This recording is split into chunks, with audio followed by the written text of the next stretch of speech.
Oh my God, it's like, when life gives you lemons, make lemonade, right? That's the cliche. Easier said than done. But I'm dealing with one of the deepest betrayals of my life, or I'm sure there were early childhood betrayals that were much deeper, but right here, right now, just such an intense betrayal, and it's been consuming me. And I've started to make art about it. Some of the beginning of the art, it was more like fuck you art, you know. But it's like it's like we have to alchemize the pain, and that means to alchemy, to make gold out of lead, to make diamonds out of shit. Like if we don't alchemize the pain, it just eats us up, and it's easy for me to say. The pain has been consuming me for like 3 months, and I'm finally starting to alchemize it. More like 3.5 months. It's been consuming me, the pain of this betrayal, and yeah, I'm starting to make art about it, talk about it, cry about it, share it. Share it, there's a time and a place to unload and dump, but that doesn't really alchemize. But it has its part. It has a necessary part. Um, but it tends to not really shift things in my experience. But the paradox of healing emotional pain is like you just gotta keep doing it until you find something that works, and sometimes it is unloading and talking about it and dumping about it. If you can find a captive audience, yeah, please don't. When you start unloading and dumping, please pay attention to your audience and see if they're available, or ask them first.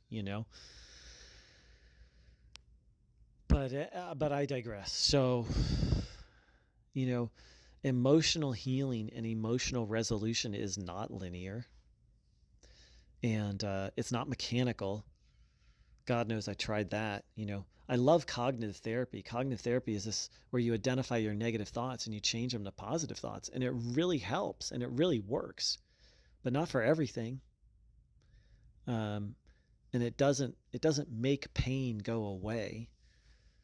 It can really reduce suffering, but I tried to use it to not feel the hurt.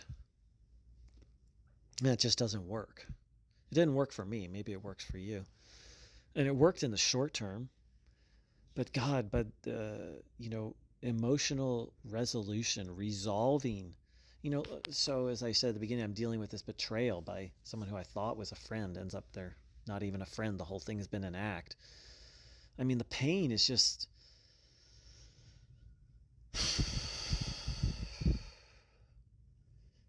it's like I don't even have words for the immensity of the pain. And that's part of it. That's part of the paradox. Is it's like the pain can be bigger than us, and often is bigger than us. you know and it's like, how do I deal with this situation that I can't walk away from because it's in me? The feelings are in me, and I can walk away from the external situation, but I still got these feelings that are bigger than me. It's like this weight that it's like I can't carry it, but I have to carry it because it's me. It's of me. It's in me. And and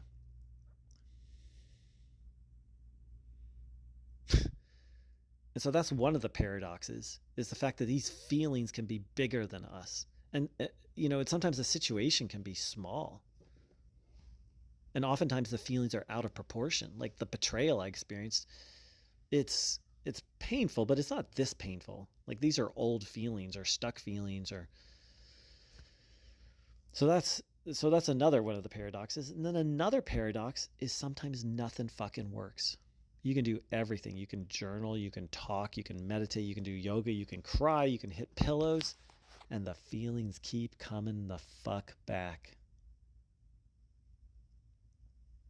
And, this very wise Vedic which is a fancy way of saying Hindu. The word Hindu is not really accurate, but that's another story for another time. This very wise Vedic teacher, I don't want to get too sidetracked here, but in essence, what she said is we're actually not in control of our feelings. Like, yes, we can do things to heal and help and ameliorate, which means to lessen or to make better. But fundamentally, we're not in control of anything. Have you noticed? Like, we're not in control of external situations, people, places, and things, but we're actually not in control of our thoughts and feelings. Like, we can do things to shift them a little bit, work with them, but the long and short of it is, many of us here have had feelings that keep coming back no matter what we do. Painful feelings, tormenting feelings. And that doesn't mean we're a victim. I don't want to say that we're powerless or that we are to try and help people feel like a victim or feel hopeless. But the way this Vedic teacher talked about it was, the Vedic view of God is very different, to the point where you can't even really saying the word God in Hindu, it's just because it's so radically different from our Western ideas of God. But with that in mind, she would say, God's in control of everything, including our feelings. And so to try and make a feeling go away, like, it's one thing to skillfully work with a feeling as it comes, but we can't make it go away. It's from God. Everything that happens is sent by God, in essence.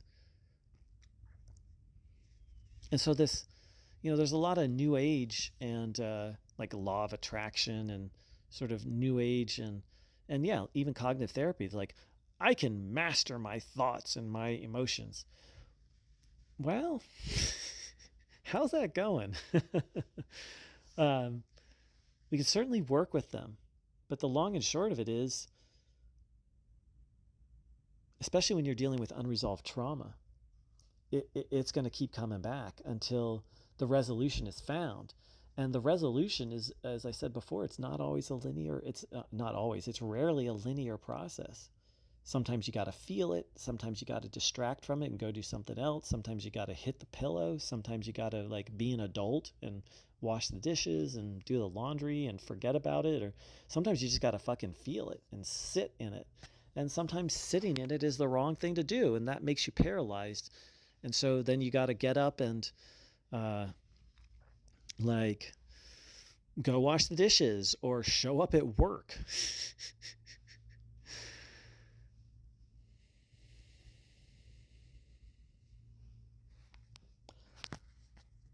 So that was a little all over the place, but then so are feelings.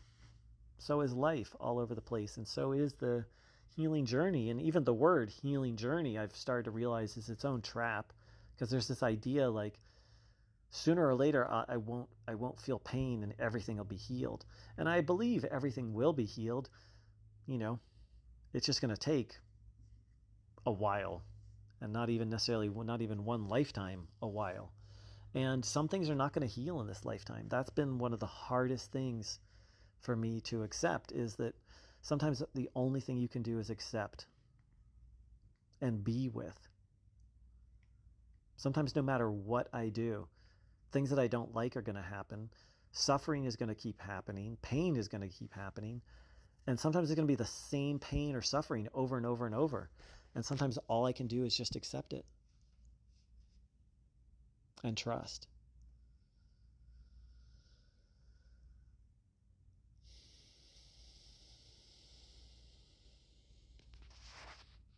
And alchemize and make art out of it and try and dance with it. And dance with it not with the intention to get rid of it, although of course that's what I want when it's pain and suffering, but to be with it, to dance with it, to relate to it, and here's the hardest one, to learn from it. Because if the fundamental nature of reality is goodness, and I'm convinced it is, and I try and live by that, then even misery and pain and suffering is here for a reason. And that reason is often learning and growth.